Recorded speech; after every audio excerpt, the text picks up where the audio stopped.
read by Dale Grothman. If you would build a tower, sit down first and count the cost, to see if you have enough to finish it. The price may be much too high. What shall it profit? By Poul Anderson. The chickens got out of the coop and flew away 300 years ago, said Barwell. Now they're coming home to roost. He hiccuped. His finger wobbled to the dial and clicked off another whiskey. The machine pondered the matter and flashed an apologetic sign. Please deposit your money. Oh, damn, said Barwell. I'm broke. Raddick shrugged and gave the slot a 2-credit piece. It slid the whiskey out on a tray with his change. He stuck the coins in his pouch and took another careful sip of beer. Barwell grabbed the whiskey glass like a drowning man. He would drown, thought Raddick, if he sloshed too much more into his stomach. There was an Asian whine to the music drifting past the curtains into the booth.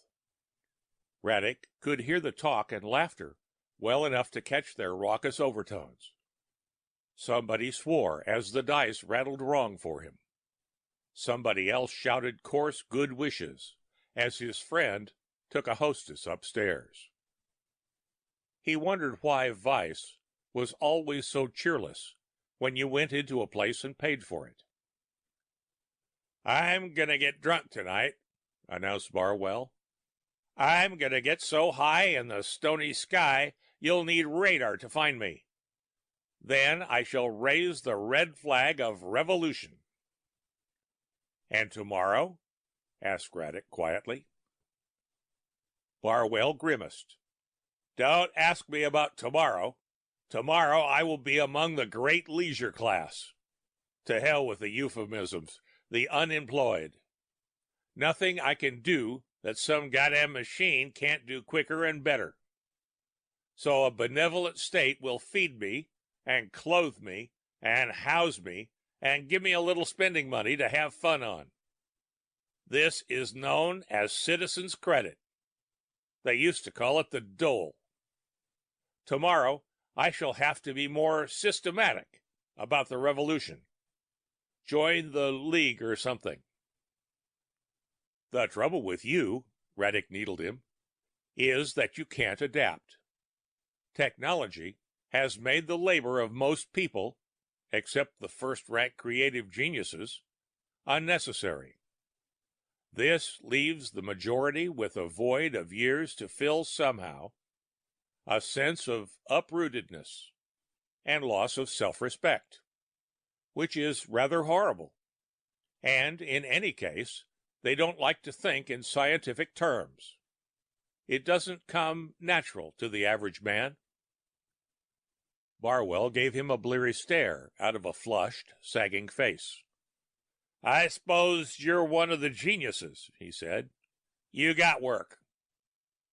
I'm adaptable, said Raddick. He was a slim, youngish man with dark hair and sharp features. I'm not greatly gifted, but I found a niche for myself. Newspaper man. I do legwork for a major commentator. Between times, I'm writing a book, my own analysis of contemporary historical trends. It won't be anything startling, but it may help a few people think more clearly and adjust themselves. And so you like this rotten solar universe? Barwell's tone was becoming aggravated. Not everything about it, no.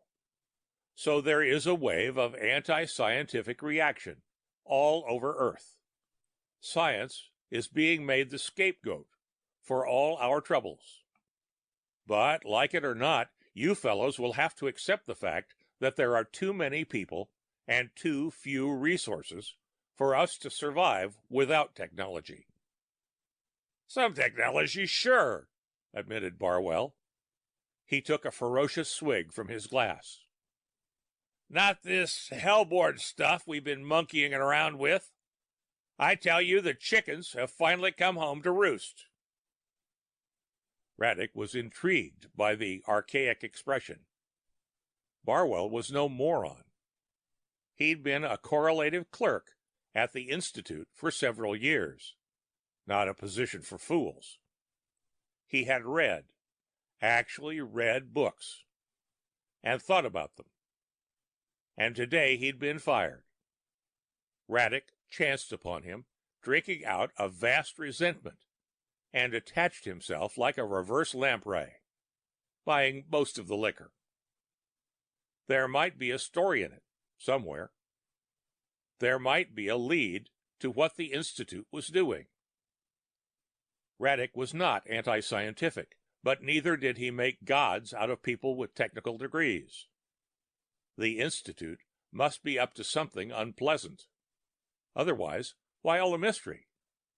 If the facts weren't uncovered in time, if whatever they were brewing came to a head, it could touch off the final convulsions of lynch law. Barwell leaned forward. His finger wagged. 300 years now. I think it's 300 years since the X-rays came in. Damn scientists fooling around with X-rays, atomic energy, radioactives. Sure, safe levels, established tolerances. Well, what about the long-range effects? What about the cumulative genetic effects?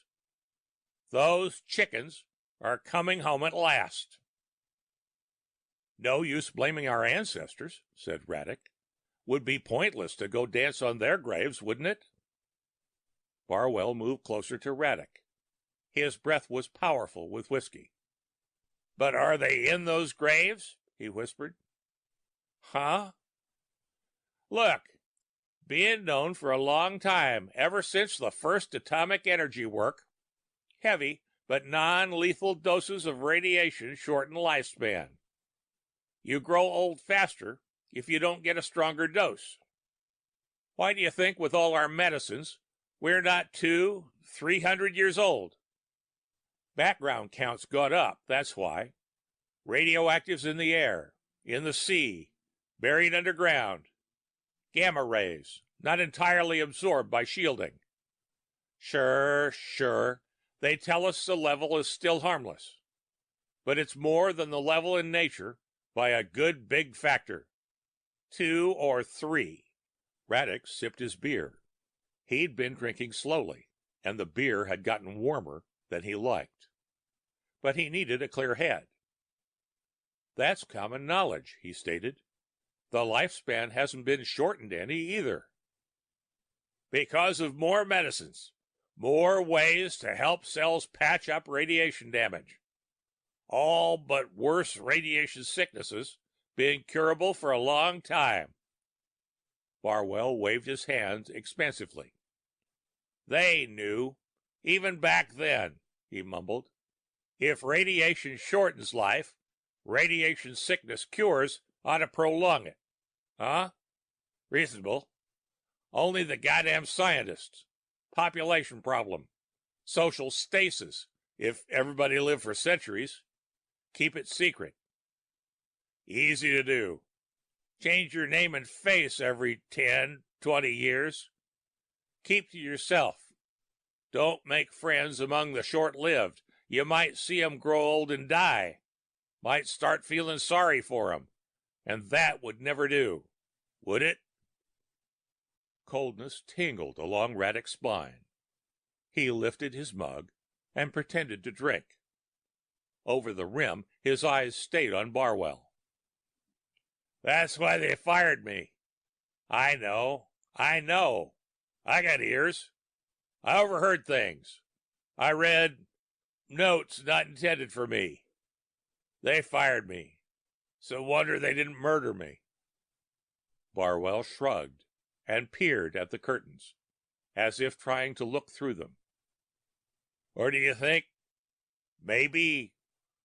No, said Braddock, I don't. Let's stick to the facts.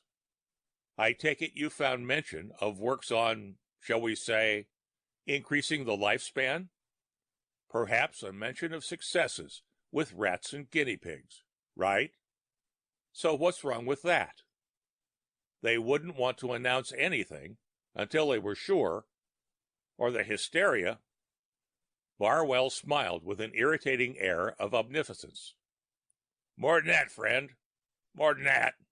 Lots more. Well, what? Barwell peered about him with exaggerated caution. One thing I found in the files. Plans of whole buildings and grounds.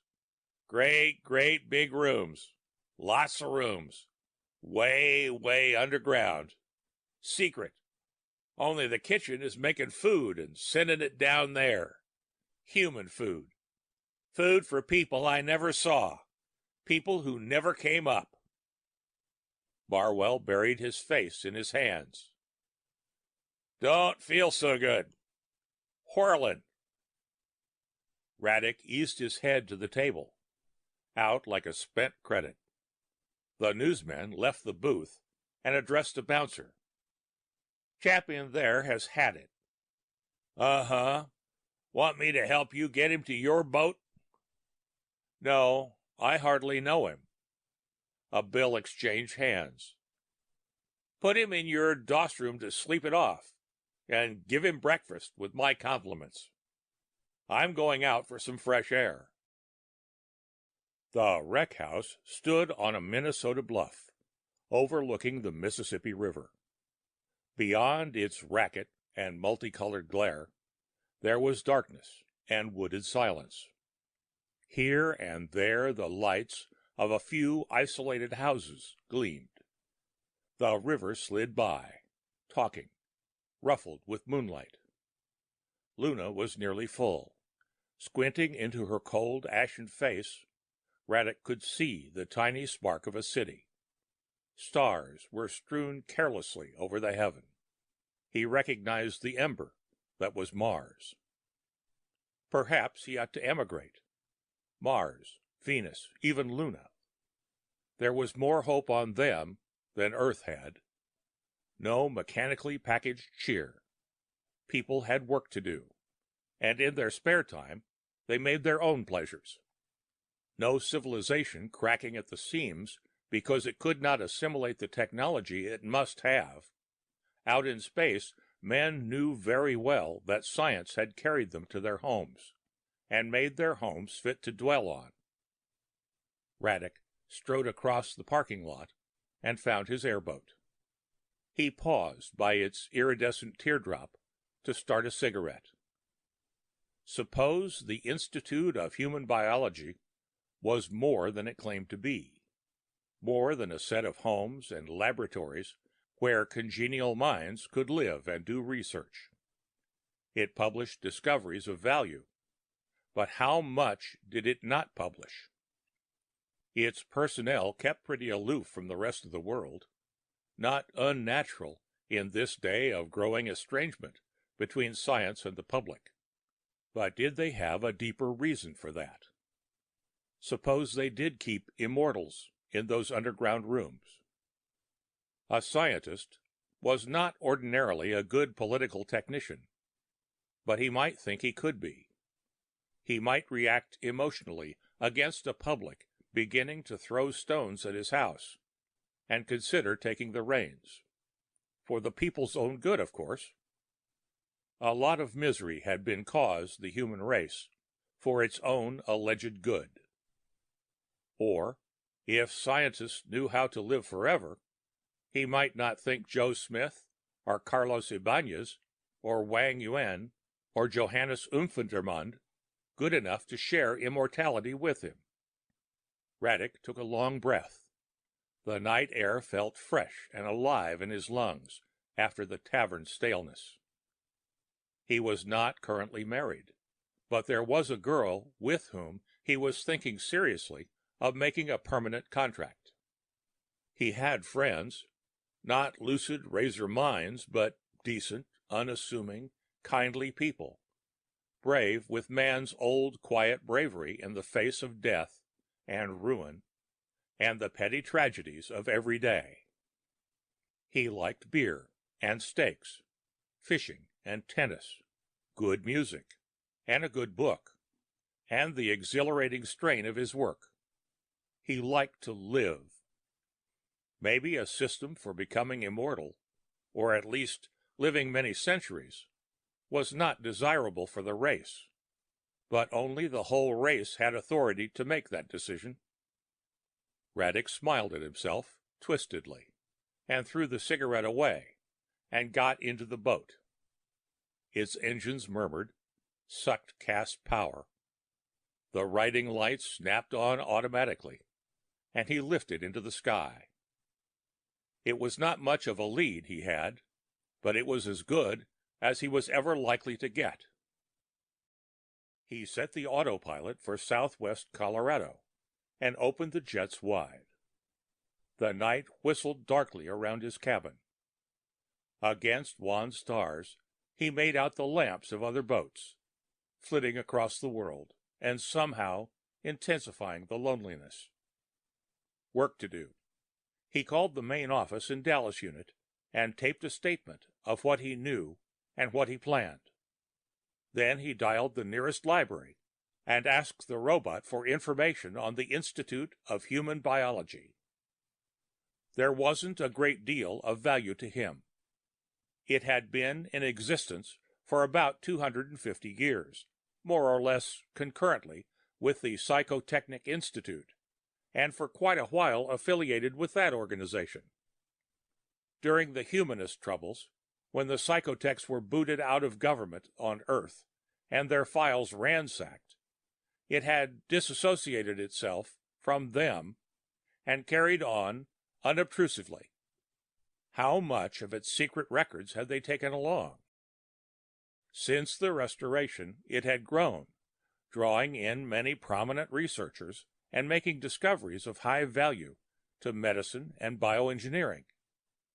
The current director was Dr. Marcus Lang, formerly of New Harvard, the University of Luna, and, no matter, he had been running the show for 8 years after his predecessor's death. Or had Tokugama really died? He couldn't be identical with Lang. He had been a short Japanese, and Lang had been a tall Negro, too big a jump for any surgeon, not to mention their simultaneous careers. But how far back could you trace Lang before he became fakeable records of birth and schooling? What young fellow named Yamatsu or Hidaga was now polishing glass in the labs and slated to become the next director? How fantastic could you get on how little evidence? Reddick let the text fade from the screen and sat puffing another cigarette. It was a while before he demanded references on the biology of the aging process. That was tough sledding. He couldn't follow the mathematics or the chemistry very far. No good popularizations were available, but a newsman had an ability to winnow what he learned. Raddick didn't have to take notes. He'd been through a mind training course. After an hour or so, he sat back and reviewed what he had gotten. The living organism was but a small island of low entropy in a universe tending constantly toward gigantic disorder. It maintained itself through an intricate set of homeostatic mechanisms. The serious disruption of any of these brought the life process to a halt. Shock, disease, the bullet in the lungs, or the axe in the brain, death. But hundreds of thousands of autopsies had never given an honest verdict of death from old age. It was always something else: cancer, heart failure, sickness, stroke. Age was at most a contributing cause, decreasing resistance to injury and power to recover from it. One by one, the individual causes had been licked. Bacteria and protozoa and viruses were slaughtered in the body. Cancers were selectively poisoned. Cholesterol was dissolved out of the arteries. Surgery patched up damaged organs, and the new regeneration techniques replaced what had been lost, even nervous tissue. Offhand, there was no more reason to die, unless you got murdered or an accident. But people still grew old. The process wasn't as hideous as it had been. You needn't shuffle in arthritic feebleness. Your mind was clear, your skin wrinkled slowly. Centurions were not uncommon these days, but very few reached 150. Nobody reached 200. Imperceptibly, the fires burned low. Vitality was diminished. Strength faded. Hair whitened. Eyes dimmed. The body responded less and less well to regenerative treatment. Finally, it did not respond at all. You got so weak that some small thing you and your doctor could have laughed at in your youth took you away. You still grew old. And because you grew old, you still died. The unicellular organism did not age. But age was a meaningless word in that particular case. A man could be immortal via his germ cells. The microorganism could too, but it gave the only cell it had. Personal immortality was denied to both man and microbe. Could sheer mechanical wear and tear be the reason for the decline known as old age? Probably not. The natural regenerative powers of life were better than that. The observations made in free fall, where strain was minimized, indicated that while null gravity had an alleviating effect, it was no key to living forever. Something in the chemistry and physics of the cells themselves, then. They did tend to accumulate heavy water. That had been known for a long time.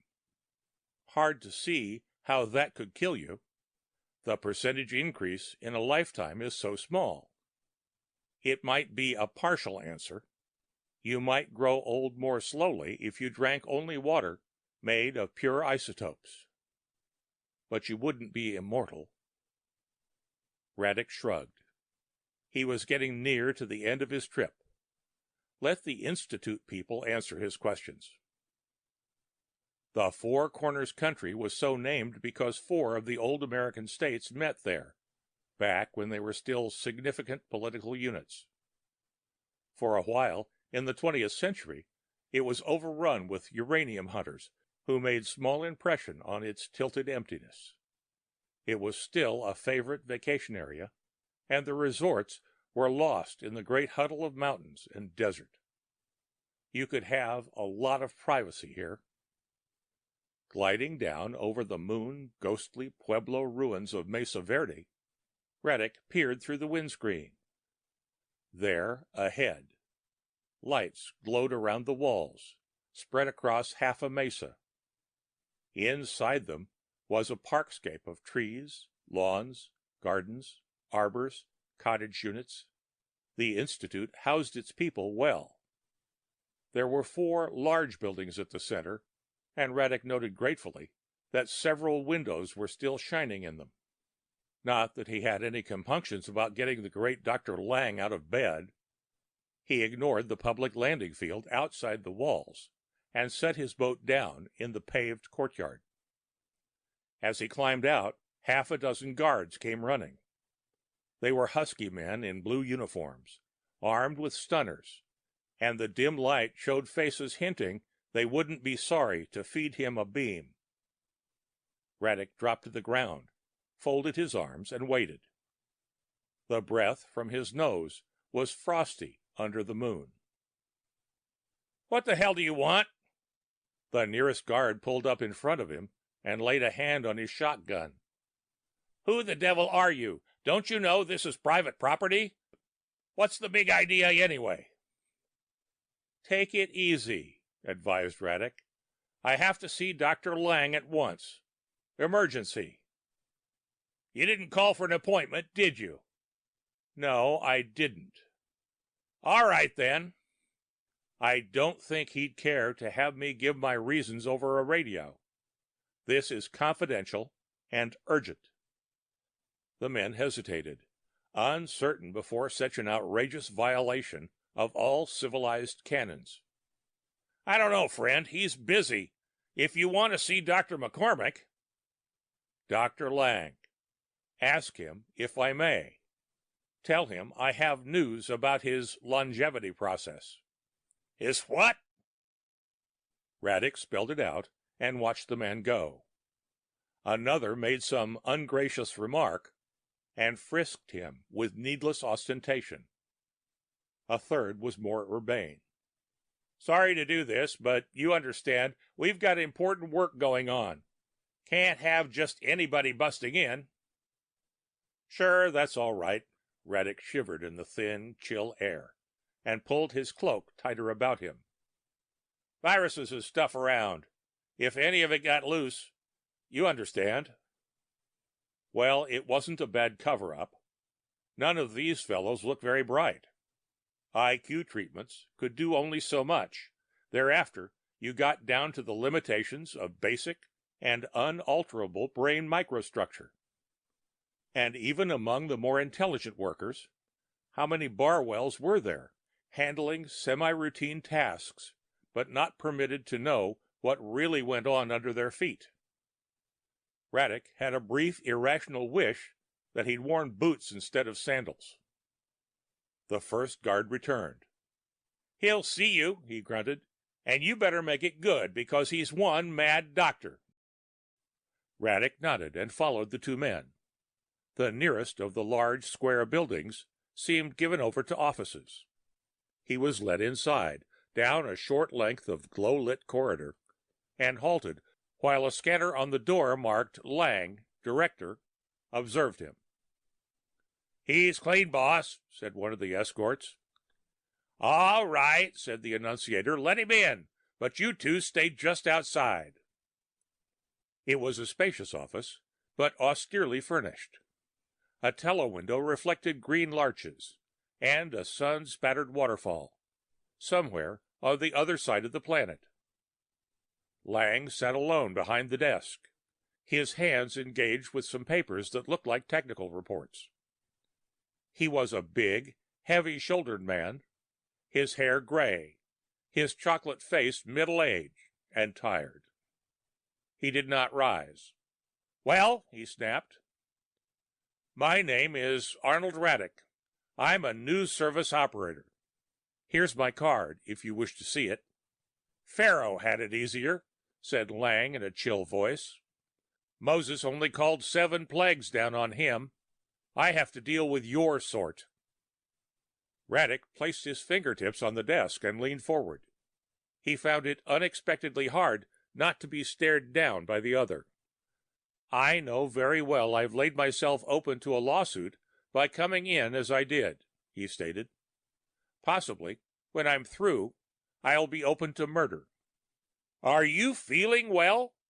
There was more contempt than concern in the deep tone. Let me say first off, I believe I have information about a certain project of yours. One you badly want to keep secret. I've taped a record at my office of what I know and where I'm going. If I don't get back before 1000 hours Central Time and wipe that tape, it'll be heard by the secretary. Lang took an exasperated breath. His fingernails whitened on the sheets he still held. Do you honestly think we should be so, I won't say unscrupulous, so stupid as to use violence? No, said Radek, of course not. All I want is a few straight answers. I know you're quite able to lead me up the garden path, feed me some line of pap, and hustle me out of here again, but I won't stand for that. I mentioned my tape only to convince you that I'm in earnest. You're not drunk, murmured Lang, but there are a lot of people running loose who ought to be in mental hospitals. I know. Radek sat down without waiting for an invitation. Anti-scientific fanatics. I'm not one of them. You know Darrell Burkhart's news commentaries? I supply a lot of his data and interpretations. He's one of the leading friends of genuine science, one of the few you have left. Radek gestured at the card on the desk. Read it. Right there. Lang picked up the card and glanced at the lettering and tossed it back. Very well, that's still no excuse for breaking in like this. It can't wait, interrupted Radek. There are a lot of lives at stake. Every minute we sit here, there are perhaps 1,000,000 people dying. Perhaps more. I haven't the figures. And everybody else is dying all the time, millimeter by millimeter. We are all born dying. Every minute you hold back the cure for old age, you murder 1,000,000 human beings. This is the most fantastic. Let me finish. I get around, and I'm trained to look a little bit more closely at the facts everybody knows, the ordinary commonplace facts we take for granted and never think to inquire about because they're so ordinary. I've wondered about the Institute for a long time. Tonight, I talked at great length with a fellow named Barwell. Remember him? A clerk here. You fired him this morning for being too nosy. He had a lot to say. Lang sat quiet for a while. He didn't rattle easily, and he couldn't be snowed under by fast, aggressive talk. While Radek spat out what clues he had, Lang reached into a drawer and got out an old-fashioned briar pipe, stuffed it, and lit it. So what do you want? He asked when Radek paused for breath. The truth, damn it. There are privacy laws. It was established long ago that a citizen is entitled to privacy if he does nothing against the Commonwealth. And you are. You're like a man who stands on a riverbank and has a life belt and won't throw it to a man drowning in the river. Lang sighed. I won't deny we're working on longevity. Obviously we are. The problem interests biologists throughout the solar system. But we aren't publishing our findings as yet, for a very good reason. You know how people jump to conclusions? Can you imagine the hysteria that would arise in this already unstable culture if there seemed to be even the prospect of immortality? You yourself are a prime case. On the most tenuous basis of rumor and hypothesis, you've decided that we have found a vaccine against old age and are hoarding it. You come busting in here in the middle of the night, demanding to be made immortal immediately, if not sooner. And you're comparatively civilized. There are enough lunatics who'd come here with guns and start shooting up the place. Radek smiled bleakly. Of course, I know that. And you ought to know the outfit I work for is reputable. If you have a good lead on the problem, but haven't solved it yet, you can trust us not to make that fact public. All right, Lang mustered in an answering smile, oddly warm and charming. I don't mind telling you, then, that we do have some promising preliminary results. But, and this is the catch, we estimate it will take at least a century to get anywhere. Biochemistry is an inconceivably complex subject. What sorts of results are they? It's highly technical, has to do with enzymes. You may know that enzymes are the major device through which the gene governs the organism all through life. At a certain point, for instance, the genes order the body to go through the changes involved in puberty. At another point, they order that glandular breakdown we know as aging. In other words, Radek said slowly, the body has a built-in suicide mechanism? Well, if you want to put it that way. I don't believe a word of it. It makes a lot more sense to imagine that there is something which causes the breakdown, a virus maybe, and the body fights it off for as long as possible, but at last it gets the upper hand. The whole key to evolution is the need to survive. I can't see life evolving its own anti-survival factor. But nature doesn't care about the individual, friend Radek, only about the species. And the species with a rapid turnover of individuals can evolve faster, become more effective. Then why does man, the fastest evolving metazoan of all, have one of the longest lifespans? He does, you know, among mammals at any rate. Seems to me that our bodies must be all around better than average, better able to fight off the death virus. Fish live a long time, sure, and maybe in the water they aren't so exposed to the disease. Maybe flies are short-lived. Have they simply adapted their life cycle to the existence of the virus? Lang frowned. You appear to have studied this subject enough to have some mistaken ideas about it. I can't argue with a man who insists on protecting his cherished irrationalities with fancy verbalisms. And you appear to think fast on your feet, Dr. Lang, Radek laughed. Maybe not fast enough. But I'm not being paranoid about this. You can convince me. How? Show me. Take me into those underground rooms and show me what you actually have. I'm afraid that's All right, Radek stood up. I hate to do this, but a man must either earn a living or go on the public freeloading roll, which I don't want to do. The facts and conjectures I already have will make an interesting story. Lang rose up, his eyes widening. You can't prove anything. Of course I can't. You're sitting on all the proof. But the public reaction, God in heaven, man, those people can't think. No, they can't, can they? He moved toward the door. Good night. Radek's muscles were taut. In spite of everything that had just been said, a person hounded to desperation could still do murder. There was a great quietness as he neared the door.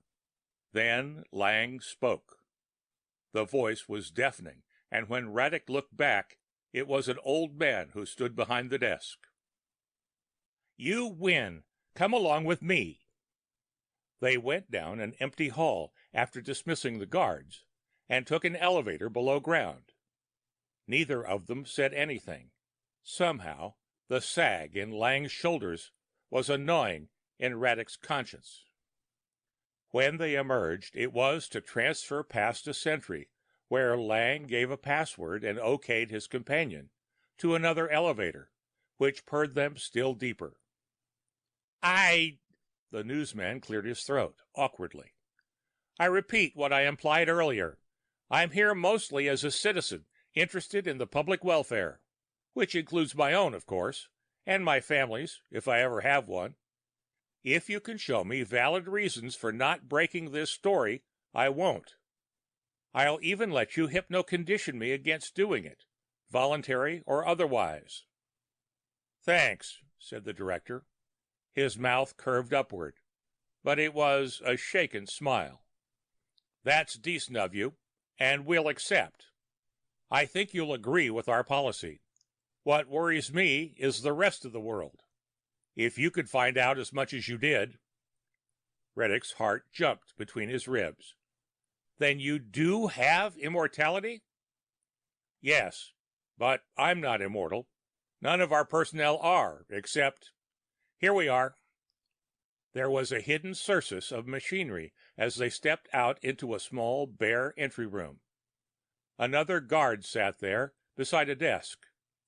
Past him was a small door of immense solidity, the door of a vault. You'll have to leave everything metallic here, said Lang. A steel object could jump so fiercely as to injure you. Your watch would be ruined. Even coins could get uncomfortably hot.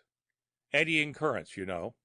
We're about to go through the strongest magnetic field ever generated. Silently, dry-mouthed, Reddick piled his things on the desk. Lang operated a combination lock on the door. There are nervous effects, too, he said. The field is actually strong enough to influence the electric discharges of your synapses. Be prepared for a few nasty seconds.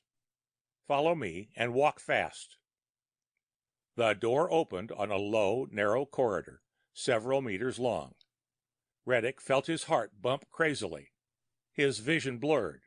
There was panic, screaming in his brain, and a sweating tingle in his skin. Stumbling through the nightmare, he made it to the end. The horror faded. They were in another room, with storage facilities that resembled a spaceship's airlock in the opposite wall. Lang grinned shakily. No fun, is it? What's it for? Gasped Reddick. To keep charged particles out of here, and the whole set of chambers is 500 meters underground, sheathed in 10 meters of lead brick and surrounded by tanks of heavy water. This is the only place in the solar system, I imagine, where cosmic rays never come. You mean? Lang knocked out his pipe and left it in a gaboon. He opened the lockers to reveal a set of air suits, complete with helmets and oxygen tanks. We put these on before going any further, he said. Infection on the other side? We're the infected ones. Come on, I'll help you. As they scrambled into the equipment, Lang added conversationally, This place has to have its own stuff, of course, its own electrical generators, and so on. The ultimate power source is isotopically pure carbon, burned in oxygen. We use a nuclear reactor to create the magnetic field itself, but no atomic energy is allowed inside it. He led the way into the airlock, closed it, and started the pumps. We have to flush out all the normal air and substitute that from the inner chambers. How about food? Barwell said food was prepared in the kitchens and brought here. Synthesized out of elements recovered from waste products. We do cook it topside, taking precautions. A few radioactive elements get in, but not enough to matter as long as we're careful. We're so cramped for space down here, we have to make some compromises. I think... Raddick fell silent. As the lock was evacuated, his unjointed spacesuit spread-eagled and held him prisoner, but he hardly noticed. There was too much else to think about, too much to grasp at once. Not until the cycle was over and they had gone through the lock did he speak again. Then it came, harsh and jerky. I begin to understand. How long has this gone on? It started about 200 years ago, an early Institute project. Lang's voice was somehow tinny over the helmet phone. At the time, it wasn't possible to make really pure isotopes in quantity, so there was only a limited result, but it was enough to justify further research. This particular set of chambers and chemical elements is 150 years old. A spectacular success. A brilliant confirmation from the very beginning. And the Institute has never dared reveal it. Maybe they should have, back then. Maybe people would have taken the news. But not now. These days, the knowledge would whip men into a murderous rage of frustration. They wouldn't believe the truth. They wouldn't dare believe. And God alone knows what they'd do. Looking around, Raddick saw a large plastic-lined room, filled with cages. As the lights went on, white rats and guinea pigs stirred sleepily. One of the rats came up to nibble at the wires and regard the humans with beady pink eyes. Lang bent over and studied the label. This fellow is 66 years old, still fat and sassy, in perfect condition, as you can see. Our oldest mammalian inmate is a guinea pig, 145 years. This one here.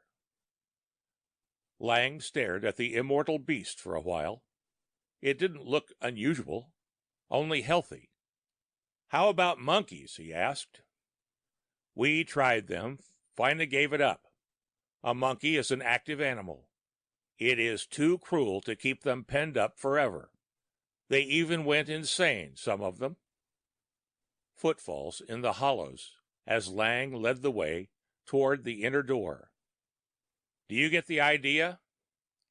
Yes, I think I do. If heavy radiation speeds up aging, then natural radioactivity is responsible for normal aging. Quite. A matter of cells being slowly deranged through the decades in the case of man, the genes which govern them being mutilated, chromosomes ripped up, nucleoplasm and cytoplasm irreversibly damaged. And of course, a mutant cell often puts out the wrong combination of enzymes, and if it regenerates at all, it replaces itself by one of the same kind. The effect is cumulative, more and more defective cells every hour. By steady bombardment, all your life, here on Earth, 7 cosmic rays per second ripping through you, and you yourself are radioactive. You include radiocarbon and radiopotassium and radiophosphorus. The Earth and the planets, the atmosphere, everything radiates. Is it any wonder that at last our organic mechanism starts to break down? The marvel is that we live as long as we do. The dry voice was somewhat steadying. Reddick answered, "And this place is insulated?" "Yes, the original plant and animal life in here was grown exogenically from single-cell zygotes, supplied with air and nourishment built from pure, stable isotopes. The Institute had to start with low forms, naturally. At that time, it wasn't possible to synthesize proteins to order. But soon our workers had enough of the ecology to introduce higher species, eventually mammals. Even the first generation was only negligibly radioactive. Succeeding generations have been kept almost absolutely clean. The lamps supply ultraviolet, the air is recycled. Well, in principle, it's no different from an ecologically unit spaceship." Raddick shook his head. He could scarcely get the words out. "People? Humans?" "For the past 120 years. Wasn't hard to get germ plasma and grow it. The first generation reproduced normally. The second could, if lack of space didn't force us to load their food with chemical contraceptive." Behind his faceplate, Lang grimaced. "I'd never have allowed it if I'd been director at the time. But now I'm stuck with the situation. The legality is very doubtful. How badly do you violate a man's civil rights when you keep him a prisoner but give him immortality?" He opened the door, an archaic manual type. "We can't do better for them than this," he said. "The volume of space we can enclose in a magnetic field of the necessary strength is already at the absolute maximum." Light sprang automatically from the ceiling. Raddick looked up at the dormitory. It was well kept, the furniture ornamental. Beyond it, he could see other rooms. Recreation, he supposed vaguely. The score of hulks in the beds hardly moved. Only one woke. He blinked, yawned, and shuffled toward the visitors, quite nude, his long hair tangled across the low forehead, a loose grin on the mouth. "Hello, Bill," said Lang. Got something? Got something for Bill?" A hand reached out, begging. Raddick thought of a trained ape he had once seen. "This is Bill," Lang spoke softly, as if afraid his voice would snap. "Our oldest inhabitant. 119 years old. And he has the physique of a man of 20. They mature, you know, reach their peak, and never fall below it again." "Got something, Doc, eh?" "I'm sorry, Bill," said Lang. "I'll bring you some candy next time." The moron gave a high animal sigh and shambled back. On the way, he passed a sleeping woman and edged toward her with a grunt. Lang closed the door. There was another stillness. Well, said Lang, now you've seen it. You don't mean immortality makes you like that? Oh, no, not at all. But my predecessors chose low-grade stock on purpose. Remember those monkeys? How long do you think a normal human could remain sane, cooped up in a little cave like this, and never daring to leave it? That's the only way to be immortal, you know. And how much of the race could be given such elaborate care, even if they could stand it? Only a small percentage. Nor would they live forever. They're already contaminated. They were born radioactive. And whatever happens, who's going to remain outside and keep the apparatus in order? Radek nodded. His neck felt stiff, and within the airsuit, he stank with sweat. I've got the idea. And yet, if the facts were known, if my questions had been answered, how long do you think a society like ours would survive? Radek tried to speak, but his tongue was too dry. Lang smiled grimly. Apparently I've convinced you. Good. Fine. Suddenly his gloved hand shut out and gripped Radek's shoulder. Even through the heavy fabric, the newsmen could feel the bruising fury at the clasp. But you are only one man, whispered Lang. An unusually reasonable man for these days. There'll be others. What are we going to do? The end of What Shall It Profit? By Poul Anderson.